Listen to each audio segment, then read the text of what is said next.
முருகன் தமிழ் கடவுளா இல்லையான்னு கேள்வி கேட்கிறவனுக்கு முருகன் ஏன் தமிழ் கடவுள், முருகனுக்கும் இந்த கருப்பசாமிக்கும் என்ன பந்தம்னு நான் சொல்றேன்டா. முருகன் வெறும் சாமி மட்டும் இல்லடா, இந்த தமிழ் மண்ணோட அடையாளம், தமிழ் மொழியோட இனிமை, அழகு, இளமை, இது மூணும் சேர்ந்த வடிவம்தான் முருகன். அகத்தியருக்கே தமிழை கத்துக் கொடுத்த ஆதி தெய்வம்டா என் வேலவன். தமிழ்நாட்டுல மூளைக்கு மூளை மலை மேல அமர்ந்து நம்ம தமிழ் மக்களை காப்பாத்துற நம்ம தமிழ் கடவுளை போய் எவனோ ஒருத்தன் தமிழ் கடவுள் இல்லைன்னு சொன்னா இந்த கருப்பசாமி பார்த்துக்கிட்டு சும்மா இருப்பனா? டேய், முருகனுக்கும் எனக்குமான பந்தம் சாதாரண இல்லடா.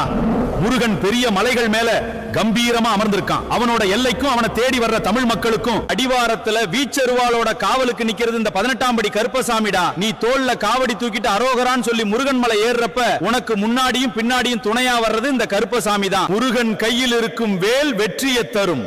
இந்த கருப்பசாமி கையில வச்சிருக்க அருவா தீமைகளை வெட்டி சாய்க்கும். நாங்க 2 பேரும் இந்த தமிழ் மண்ணோட தமிழ் கடவுள்டா.